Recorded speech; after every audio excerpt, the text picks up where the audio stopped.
channel. In today's video, we're going to be talking about scholarship offers within College Football 25 Dynasty mode.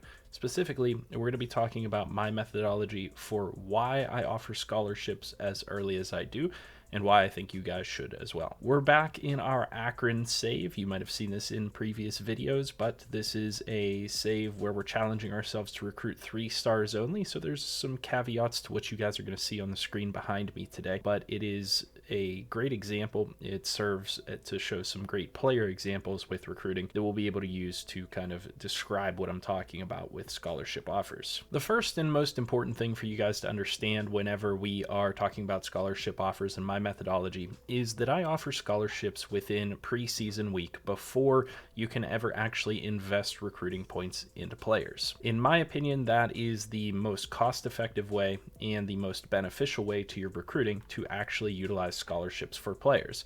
Now, that's not to say that whenever you add players to your board later on that you shouldn't offer scholarships to them in any given week. You should simply just offer scholarships to them as soon as possible. First, I want to talk about the benefit to offering scholarships as soon as possible. You'll notice that I'm only bidding on a handful of players. I only have access to, if I move my camera, about 400 recruiting hours per week with Akron, so I have to be pretty slim about what I'm actually doing with recruiting in this game and what I'm spending points on. However, what you will see is that every single player on my board will have a scholarship offered to them. And there's a very good reason for that, because when you offer scholarships to players, as you will see here on the screen with some of the players that I'm showing you, you are going to accrue interest with those players, and you are going to start to build up your reputation with those players, and you'll be recruiting those players without investing those recruiting points into those players. So I just added some players to my recruiting board recently, and I offered scholarships to them. As you can see, nobody else has offered them a scholarship, and they're not progressing. Those teams are not progressing on that player. I will jump up onto the list for these players over time because I'm going to generate interest with those teams. As you see with Glenn Kenoy here, I've now jumped to the top of this guy's recruiting board, and I haven't been spending any recruiting points on this player at all.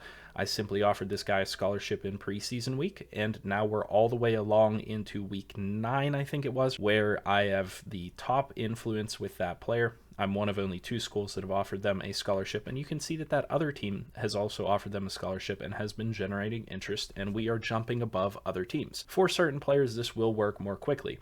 That's why it's important you do it in preseason, because you can get massive influence boosts to players and get into the top 10 for those players, or top 9, whenever you jump from preseason week to week 0, and you can go after some players that you might not have otherwise thought that you would be able to gain influence with. Oftentimes with 5 stars and 4 stars, they might not have you in the top 10, but you can go after those players, especially once you offer a scholarship, and you can see how high your team jumps by simply offering them a scholarship. So a lot of times you'll actually be able to gain some of these recruits to your team simply by having offered them a scholarship within preseason week. So some of these guys are going to end up committing to my team simply because I was the only team to offer them a scholarship. As you can see, over time, it will jump up in phases, top 8, top 5, top 3, and it's going to eliminate other teams. And simply by having offered these guys a scholarship early on, even though I'm working on other players, whenever I come back to this guy, I have very little competition, if any competition, on some of those players. So you can accrue interest over time simply by offering a scholarship. What's really important to understand about why it's so valuable to do it in preseason is because every week you wait to offer a scholarship, you're losing out on free influence that you're getting with that player. So each week you can see that little darker section of my influence bar. That is going up every single week by simply having a scholarship out on that player. So the longer you wait, the more weeks you skip offering scholarships, the more of that free recruiting you are missing out on. Likewise, I think the mathematic part of my brain will not allow me to offer scholarships anytime beyond preseason for the majority of the players. Of course, whenever I add a new player to my team, I'm going to generally offer them a scholarship, and I'll go through that strategy in a moment of how to do that properly. However, when you have your preseason recruiting, it is what I call uncompetitive recruiting points. There is no hard selling or sending the house or anything for any of those recruits. Nobody else can spend recruiting points on players. You simply are spending scouting points or offering a scholarship. That's all that's available to you. However, whenever you actually get to the season, when you get to week 0 and on, you are now competitively going against other users or other teams for those players' interest. So we talked about in previous videos that offering a scholarship to the beginning class of 35 players is going to cost you a sum total of 175 recruiting points.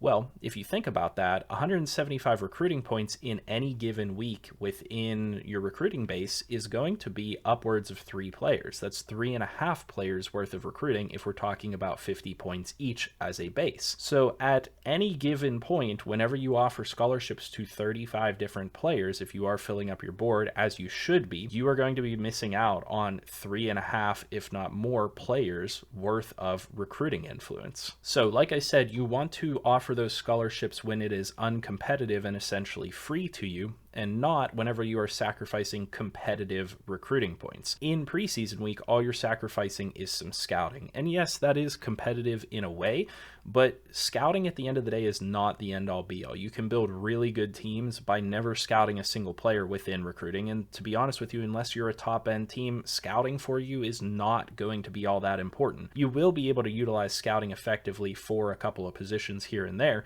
but even if you're a team like Akron, 400 scouting hours is not that big of a difference from the 200 or 300 that you'll use if you just simply take away all those scholarship points that you're going to offer to the initial 35 players. So recapping that, it's incredibly important that you guys do it when it's uncompetitive. Use that 175 points whenever you don't have to sacrifice hardcore recruiting on players.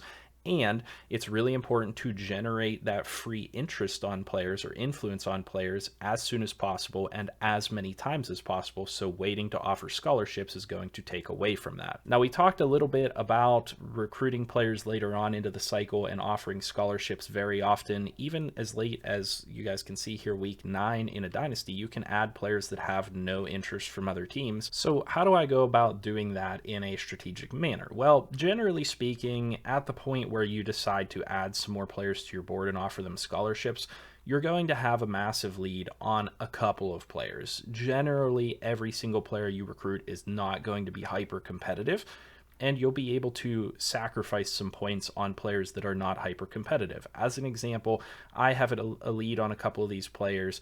I'm going to just take a couple of points off of those guys. Maybe I'll switch these guys to a hard sell from the send the house that they're currently on, or maybe I'll take them down from a 50 to a 25 points because I'm comfortable enough that I have a good enough lead on these guys and they're not really that competitive from other teams pursuing them, that I can then, take, say, 25 points off of this guy and go offer 5 other players scholarships. And maybe it's 3, like you see here. I added 3 players to this, and I come back, I have 10 points left over, and I just put it back onto that player as an example.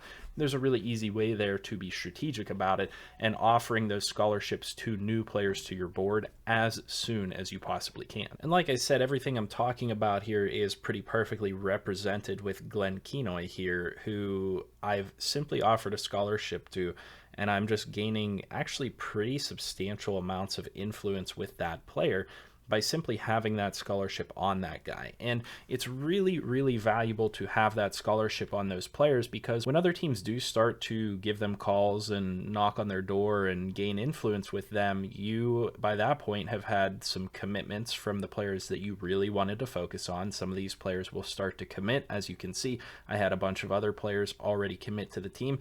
And then I can start to, once I have more points to reallocate, bring those points down to players that already have a good bit of influence with my team, already have a lead with my team, and I can just let the effect snowball on itself. And that is why the recruiting method, generally speaking, that I've offered to you guys is so powerful, because you get leads early on, you get ahead early on players, and anytime you get the top end players that you want, you're going to have a second wave of players that are already really interested in your team, and you'll be able to get them to commit very quickly. So once I have finished off recruiting these players up here at the top that I'm recruiting, I'll now be able to go down and get a handful of players that are in the top 5 phase that are relatively uncompetitive and I already have a big lead on. As an example, with Kyle Ham as this quarterback, as an example, this defensive end that I'm top 5 on with a big lead, and some of these other guys that we've scrolled over throughout today's video, I'll now be able to get those guys secured very quickly. And then by the time those guys are secured,